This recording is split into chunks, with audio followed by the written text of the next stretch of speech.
Raider head coach Tom Cable this morning in Napa amid reports that on August 5th, he allegedly punched defensive assistant Randy HANSON in an altercation. Listen, if you want to talk about this football team, the players on this football team, I'll talk to you all day. Otherwise, I'm not getting into it. Murph's Fan Cave and Raiders Fan Radio present an RFR special report. Join us as we interview one of the coaches involved in one of the most notorious events in Oakland Raiders history. Unfiltered truth from inside the walls of Alameda. This is Falling Down a Dream, the Randy HANSON tapes. HANSON, who still is not identified who attacked him, was treated at a Napa hospital for a broken jaw. There are conflicting reports. One cites 4 text messages from players confirming Cable was the coach who caused the injury. Another said that Cable flipped HANSON out of a desk and then broke his jaw when his face collided with a cabinet. Nothing happened. A broken jaw, in the manner of which it was reported, is a felony. Napa police say if Mr. HANSON wants to press this, he has to come in and give us a name. Part 1.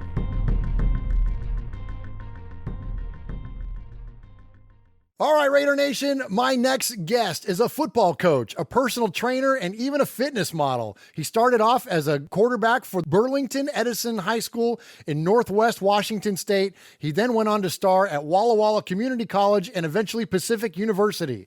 After his playing career, he began his coaching journey that took him from Eastern Washington to the University of Washington and Portland State. In 2003, he began his NFL coaching tenure with the Minnesota Vikings under Mike Tice, before Scott Linehan hired him for a position with the St. Louis Rams. And then ultimately, he landed with the Oakland Raiders in 2007, working with Rob Ryan and the Oakland Raiders defense. So please welcome to Raiders Fan Radio, Randy HANSON. Welcome, Randy. Oh, thanks, Murph. Shoot, you know more about me than I do. That's pretty good. Sure, that was good research right there. Oh, well, we like to. That's great. Well, we like to do our homework. We certainly like to do our homework. So, again, I can't appreciate you enough for taking time to join us here on the show and to reach out to Raider Nation and talk to them a little bit. But so before we get to your coaching career and your time with the Raiders, tell me a little bit about you as a fan. You know, we are a fan show, and you were a Raiders fan long before you ever started your football career. So tell us a little bit about that. I was a Raider fan before Raider Nation came into existence. I think when did Raider Nation start? Back in the 90s, late 80s. Yeah, Raider Nation. Yeah. I go back to the 70s. I mean, I wore a Raider. Every one of my pictures, going from kindergarten all the way through my senior pictures in high school, I had a Raider jacket or some form of Raider outfit on. I wore silver and black every day. You know, I never missed a game. I can remember games vividly. I mean, they were back when I was growing up. You know, I started watching. The first games I really remember were when I lost to Miami in '73 in the playoffs. And then the next year, I remember that season, just about every game. I would have born on, it would have been January 17th, 1968. That had been 3 days after they lost to the Green Bay Packers in the Super Bowl II, and I was born a really angry person. A Raider from the start. And then I started watching right about the time LaMonica was getting older and Stabler took over. 73, 74, and then I can remember games in detail. I mean, 74, they opened on Monday night and lost to Buffalo. And I remember getting on the school bus the next morning, and the school bus driver was just flipping me. Can I cuss on the show? Sure. Go ahead. I'll bleep it. Yeah, go ahead. All right. Yeah, all right. Well, the bus driver, he was just riding me. Here I am. I'm in the first grade, and the Raiders lose, and I'm catching crap from adults already, because that's how much I love the Raiders at that age. And then they just knew me as Raider Randy throughout the time I was growing up. I was at the championship game. I went to the Los Angeles Coliseum in the championship game in 1983 when they played Seattle. Because I'm from the state of Washington. I've never missed a Raider Seahawk game in the Kingdom. I was at every one that was ever played up until I went to college. The first game I missed was the Monday night game when Bo Jackson ripped them a new asshole. Wow. That game. Yeah, that was the first one I ever missed in the Kingdom. My first ever Raider game on the road, though, was at the Coliseum when they were playing the Seahawks, because I had to go down. It was revenge, so I had to be there. And boy, that was fun. And then, I can just remember games in detail. Stabler was my favorite player. Branch, I went to training camp when I was a kid, and told Cliff Branch I wanted to throw the ball to him and shoot as at the El Rancho Tropicano in Santa Rosa. And there I was 3 days in a row playing catch with Cliff Branch, throwing him drills after practice. Wow. And that's how much I love the Raiders. And there was no doubt what I was going to do. I was going to be a Raider. If I couldn't play for him, I was going to coach for him. And that's what I did. Wow. That's just the way it was. You mentioned the Raiders losing to the Packers in the Super Bowl. Tell us the story about the helmet. Oh, yeah. When I would have been at 5 years old, I believe it would have been 1973. And my grandparents from Sacramento, California, where I was born, after a year after I was one, we moved up to Washington State, but I was born in Sacramento. Well, anyway, it's around Christmas time, and I had a present come in from my grandparents, and I was all excited. I knew it was a football uniform. I was just excited. I couldn't wait. And then I remember opening it up, and I wouldn't put the helmet on. It was the Green Bay Packers helmet. I refused to wear it. And so what happened was, they tried everything to get me to wear that helmet. I was, I'm 5 years old. I was crying. I was upset.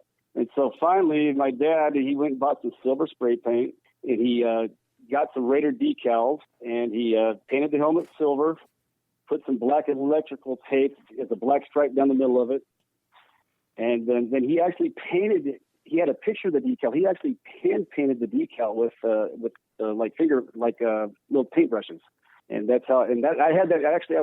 I used to wear that helmet to high school. Yeah, when the face mask was broken off, I'd wear that helmet around and kind of joking around, but pretty soon it became kind of popular and everybody wanted to wear that helmet. Wow, that's cool. And shout out to Dad too. That's a good dad move right there, hooking you up by hand painting the helmet. That's pretty cool, man. I look back, I kind of feel bad now that, because when you're a kid, I kind of feel bad that I was that way after receiving a gift, but you got to stand in the dirt. You got to take a stand in the dirt sometime. You know what I'm saying? You got to. So I decided to do it then.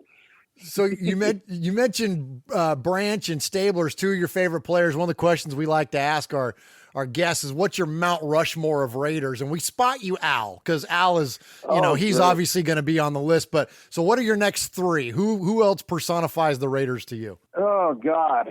Dude, I could go on for days right now on that one. Ray Guy's one right there. Ray Guy was a Raider, first round pick. He might have been the greatest player ever to play his position. Ray Guy. Absolutely. That's a great point. Best player ever to live. The other guy would be, Willie Brown. We called him Famer, Willie Brown. And I actually, I had an office right next to his.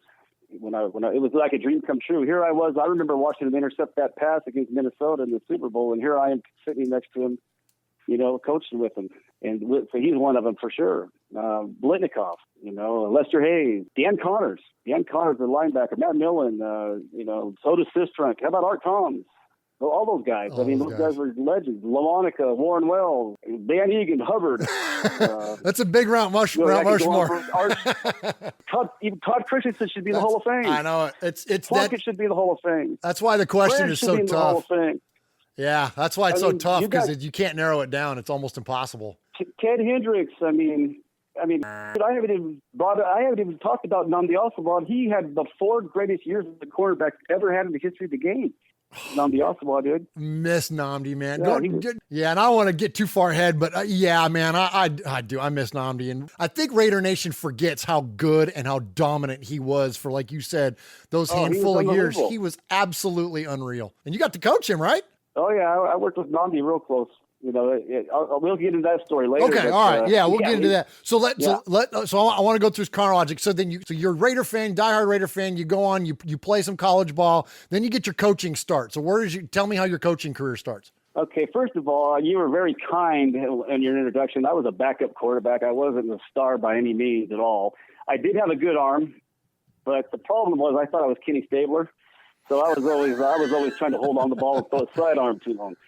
But I was just an average, adequate back up. But so I knew early on that I wasn't going to probably play for the Raiders. I think it would have been my freshman year when I was at junior college at Delta Junior College in Stockton, California. And the head coach there was a Jack Jordan. He told me, he goes, listen, you want to be with the Raiders. That's your dream. I said, that's right. He goes, you better get into coaching then, because you're never going to make it as a player. And that's right. And with that vote of confidence, he started working with me. He actually, I actually spent more time in his office than I did in class learning football. And he taught me coverages and how to, as a quarterback, how to read coverages, front, that type of stuff. And so then at that point, I knew I was going to, now I was playing, I wanted to be the starter and all that, but I was playing also to learn. And so I was there at Delta for a year, actually 2 years, but, one of those years I was ineligible because I did take a full load of classes. So my first year didn't really count, even though I was there.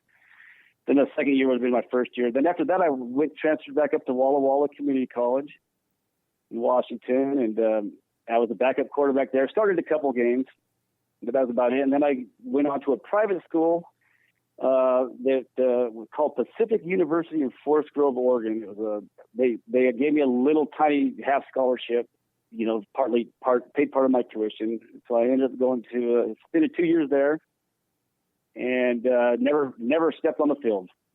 I didn't step on the field, but I threw some great balls in warm-ups, and I probably had the best pregame arms that you ever see. But in fact, they'll even say that in Oakland. There was a time there in Oakland when I threw passing drills to the DBs, and they thought I had the best arm in the whole building. Well, you did.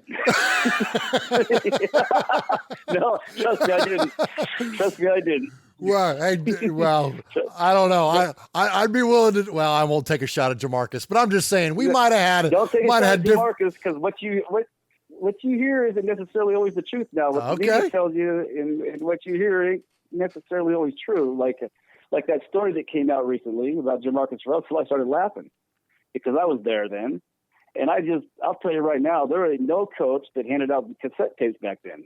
Everything was on computers, laptops. You know what I'm saying? Well, that story's bogus.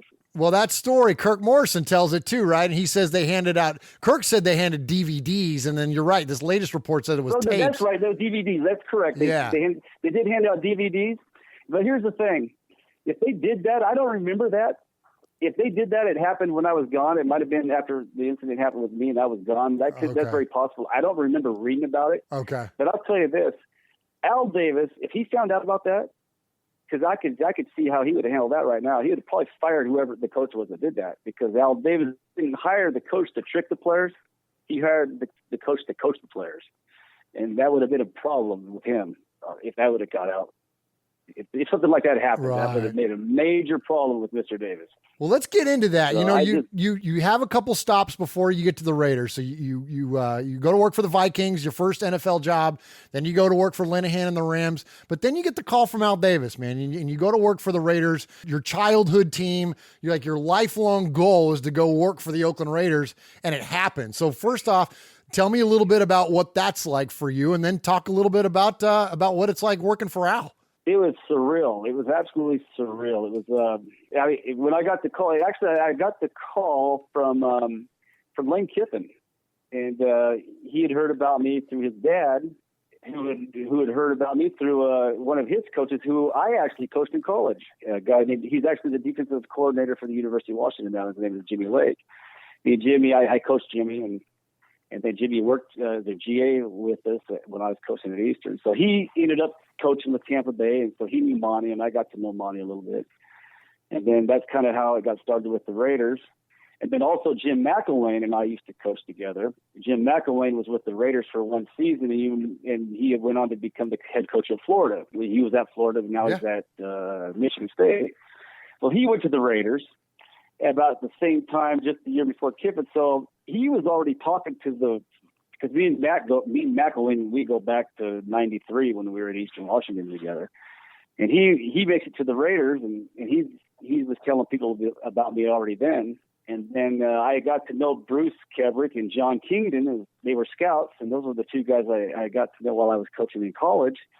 And I would stay in contact with those guys, and I'd always say, hey, if you hear of anything, any jobs or whatever, throw my name out there, type of stuff. And so, anyway, I remember, as a matter of fact, it was right after the Raiders lost the Super Bowl, right after they lost to Tampa Bay. And I got a story on that one too for you, by the way, that's going to shock some people. Okay, we'll get into that one too.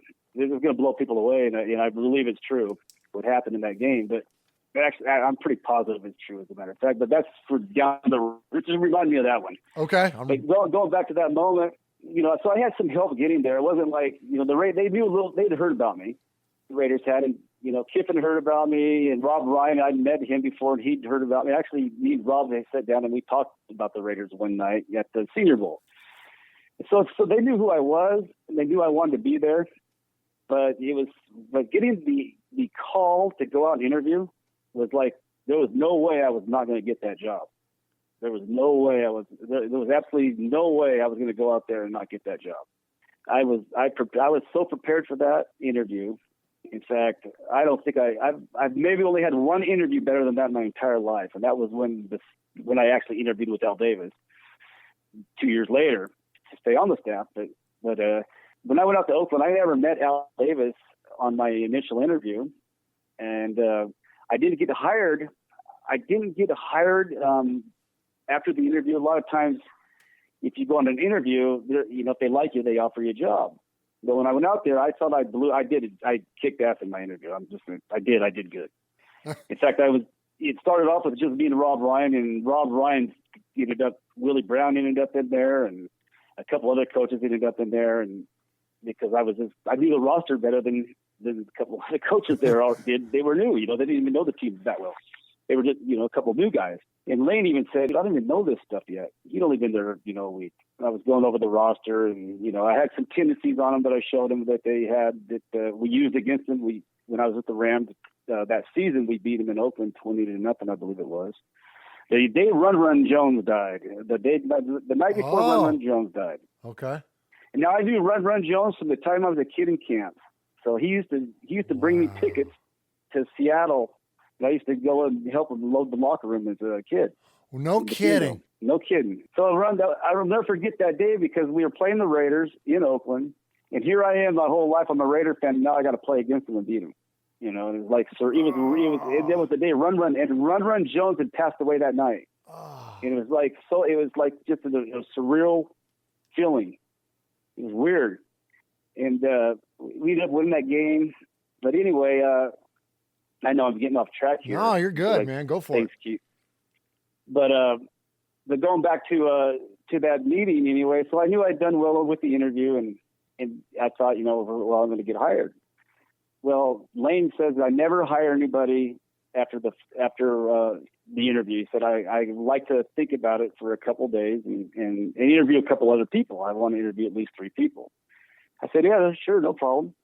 I still knew I was going to get it, though. And so I jumped on the plane, and I was getting telephone calls from people back home that I hadn't talked to in years that had heard about it, that I was interviewing with them. And they were just like my teachers from 3rd grade were calling and stuff. Oh. This is 3rd grade. They remembered me. And but I hadn't gotten hired yet. And I flew back to St. Louis, and my wife picked me up. Well, my ex-wife now picked me up at the airport. And we went back home, and I didn't get back in till like 1:00 in the morning to St. Louis, and I was exhausted from the interview, and about, I don't know, it would have been maybe 8 or 9 o'clock my time in St. Louis. I get a telephone call, and my wife answers, and she says, "Hey, it's the Raiders."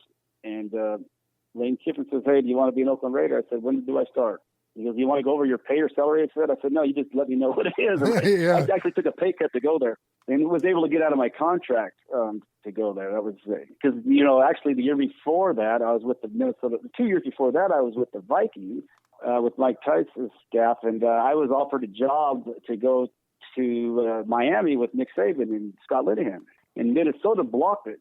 They wouldn't let me get out of my contract. So I got blocked from that. And so I was staying with, the Vikings, and then Scott ended up getting hired to coach with the Rams, and I was the only coach offered a job to stay at Minnesota on the Tice staff out of the 16 coaches. Brad Childress offered me a job the day Linehan got hired in St. Louis. So I went with my buddy Linehan, who I know from, up in Washington State and the University of Washington. And then Linehan, when I got offered by the Raiders, Linehan said, I talked to Linehan about this since. He said, Randy, we weren't going to let you go. He goes, they didn't want to let you. They were not going to let you interview with the Raiders because I had a year left of my contract. And he said, but I told him, I said, Randy HANSON will never speak to me again if I do not let him go right now. He just said I had to let you go. I had to let you go. And so I went. So anyway, I got a call the next day. I mean, I hadn't even woke up. I'd been home maybe 6 hours, and I was already been hired by the Raiders. They faxed me a contract. I signed it, had it sent back to him that day. And then so it was about a month. We were there about a month. And then we were getting ready. The draft's getting ready to get started as far as the pre-draft meetings.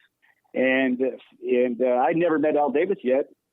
And neither did some of the other coaches. So there was about, new coaches on offense, and I was a new coach on defense. And Lane told us that we had a meeting that Al Davis wanted to meet the defensive staff. That was going to be like on a Thursday or something like at 2:00 in the afternoon. And I'll never forget that day. That was the day that I got a target put on my back, I think, because the other coaches knew that I was a Raiders fan and all that. But that day was the day that I think I probably got a target put on my back. It wasn't on purpose or intentional. I'll never forget it. Everyone's kind of nervous. A lot of the guys are because, you met Al Davis. He knows that, Al Davis, I'll tell you some stories about him, too. He was the most intimidating person you'd ever seen, and he couldn't even walk, when I was there. And the other thing about Mr. Davis was he wore this cologne that you could smell a mile away. Okay? So you might be, I saw grown men do this now. I saw grown men be walking down the hall, and they'd smell that cologne, and they'd turn around and run back to their office, and they were trying to get out of there. Okay, they just let us smell the cologne. So anyway, so here we are. This is going to be the first opportunity for the new coaches to meet Al Davis, and I'd actually met Mr. Davis when I was in junior high school when they were playing in Seattle. I walked up to him and I said, I said, I'm going to play for you one day. And he stopped and actually talked to me for like 5 minutes outside the Kingdom on a Monday night game when the Oakland came from behind. They were down 17-3 or something like that. I think they were down 2 scores. Came back and won the game with the Matt Barr field goal right where I was sitting in the end zone. Kicked it there. But the night before that night of that game, I actually spoke with Hal. He stopped and had a conversation with me, him and his wife, for like 5 minutes. And he asking me all these questions. I mean, where are you from? I mean, what do your parents do? Where are your parents at? And it was unbelievable. And so I met him. I don't think he remembered that. I don't think he knew anything other than what he'd heard. But here we could smell him coming, and you could hear him coming because he was in his walker. Okay. And I was sitting down. We're all sitting in the chairs, and everybody's just like you could hear a mouse piss on cotton, as Kenny Stabler would call it. It was so quiet because you knew he's coming, so you could hear him. And then he walked around the corner, and the first thing he says, he goes, "Where's Randy HANSON at?" I said, "Right here, Mr. Davis." He goes, "Congratulations, kid. You finally made it." Whoa. And all the other coaches all looked at me, and I'm like, "Holy shit." I said, "Oh boy." Yeah, he'd heard about me from John Kingdon, obviously, and from Bruce Cabot, Wow. And then, yeah, because John was one of his confidants, right? It was surreal. Yeah, they worked with him closely, but I was shocked. I wasn't expecting that. And from that day on, I just noticed things. I just noticed that people I could tell didn't like it. Who's this guy? Coming in. Who's this? How did he know him? You know what I'm saying? And I didn't know that he knew who I was. Wow. But that's Mr. Davis. I mean, he knew everything about everybody. I mean, one thing about Mr. Davis was this: if he asked you a question, he never asked a question that he didn't know the answer to. So you better not try to bullshit, because if you did, he was gonna nail you. What is that dynamic like? So you got, so Kiffin is, and we've talked a lot about Lane here recently, and I actually went and saw him not long ago. He little school I live around the corner from, Florida Atlantic came to town. Cool. And so, yes, we went and saw Lane in the Florida Atlantic Owls, who he's coaching now. But so we've talked a lot about Lane here recently and kind of talked about the whole dynamic that had been going on with the Raiders back then. And we actually even had Phil Barber from the Santa Rosa Press Democrat on that talked about that 10-year anniversary of Al letting Lane go and all that stuff. So tell me a little bit about that dynamic. So you got Lane as your head coach. You got Jamarcus is in the room. You got Al Davis in the latter stages of his life. You got Warren Sapp. You got all these major personalities going on. What's the dynamic like in the organization? What's it like inside the building? That's a great question. You know, to me, when I was first got it was like, it was very similar to every other team, you know. I mean, you know, the only difference was after that first game that I was there that we lost, I saw something that I saw a lot of finger pointing, which I never saw in Minnesota. I never saw it at St. Louis the year I was there, because they'd been losing. That was a team that was really tired of losing. The players were really tired of losing, and coaches had a lot of pressure on them, and a lot of heat on them, and you know, some people didn't want to take responsibility, and so they wanted to, you know. Well, I'm just going to be honest with you. Here's what the problem was. Okay. I'm not going to sugarcoat this. Okay, Lane went to Oakland with really no intention of. And I think here's how Lane looked at it, and it was obvious to me. Lane went there with the attitude: if we win, I'm going to be a hero like John Gruden, and if we lose, I'll just be like Mike Shanahan because they're going to blame Al Davis. Oh, that's kind of the attitude he had. I thought that's the kind of the attitude he went in there with, and I could see it, but I was, you know, that didn't sit well with me because, you know, I kind of suspected that once I got in the NFL that there was a little thing going on. It was, you know, with those coaches about, you know, no one wanted to work with the Raiders and no one wanted to coach for Al Davis. There was a bad rap going around. It was circulating through the coaching ranks by the time I was in the league. I remember Jim Hannison when I was going to go he used to be the head coach of the Rams, and he was our radio guy with St. Louis. He tried to talk me out of going to Oakland. He came and sat down with me and said, "Listen, you don't want to do this." He goes, "You're out of your mind." And I said, "I got to go." No, God, I didn't win. I had my mind made up. I'm going to the Raiders. And I think someone told me this. I don't know if it's true, but I was like the first coach in 20 years to leave a team to go to the Raiders. No one else. Everybody else that had been coaching there for like 20 years prior had been, they had no other option. They didn't have a job. They needed that job. They were fired from a job, or they were out of work, or something to that nature. And then I was the first person in a long time that actually got out of a contract to go work for the Raiders. So because that was the rap that was going on around the league, and it pissed me off because I love the Raiders and I loved Al Davis. Those are my guys, and I didn't, you know, and I could tell that was kind of Lane's attitude. It's just the way he kind of went about things, and it started off early on. You know, early on after he was hired, I'm sitting here's a guy. He's only 31 years old. You know, Lane, I'm 41 at that time. Lane's just a 31-year-old kid. Here's Rob Ryan. He's older than I am. Don Martindale, he's older, you know, a little bit older than me. He's now the coordinator with the Ravens. You know, so you're right. There's a lot of personalities in the room, and then Al Davis gives that guy, a 31-year-old guy, leadership over all these other guys. Warren Sapp, and you know, who played for his dad, and those type of things. And Lane did a really good job with it, with the exception of behind the scenes. You know, he didn't come out early on and say things that he ended up saying later on about players or whatever, making comments or not wearing Raider gear when Al Davis told us all to wear Raider gear at the Senior Bowl. And Lane purposely didn't wear Raider gear to piss him off because at that time he was trying to get fired, I believe, because he actually had a job at Arkansas. It was a done deal, and he was just waiting for the season to get over with. He was going to leave to go to Arkansas, and Tom Cable was going to go with him, and James Craig was going to go with him. And I got a great story on that whole thing too. But I never found out about that until later on when I was in a lawsuit and in depositions and that type of stuff were going on, that actually was happening behind the scenes. I heard rumors about it, but I didn't think there's no way in the world that, you know, after we just beaten Denver at home 27-7, I believe it was, or whatever, then all these rumors are coming around that Lane wants out of Oakland. And I'm like, why would you want out of Oakland? We just beat Denver at home for the, we just kicked the out of the Broncos, Shanahan, and, shoot, things are looking up. We have a little bit of momentum going. We just beat Kansas City earlier I think the week before. It was back-to-back or something like that, I believe, or within a couple games. And here we'd won a couple games. We were kind of, I could sense it kind of turning. I could sense there was a little bit of momentum after that. And it just got all kind of shot down right after just that week because there was rumors floating around that Lane wanted out and that Al Davis wouldn't let him out. And I didn't pay any attention to it. But I could sense that there was kind of like, there was a little bit of excitement that it was kind of like, oh, here we go again, kind of attitude going on in the building. Another coach wants to leave, type of, that type of mentality. And so I could kind of sense it. And then we ended up getting beat that next week, and I don't think we won another game after that.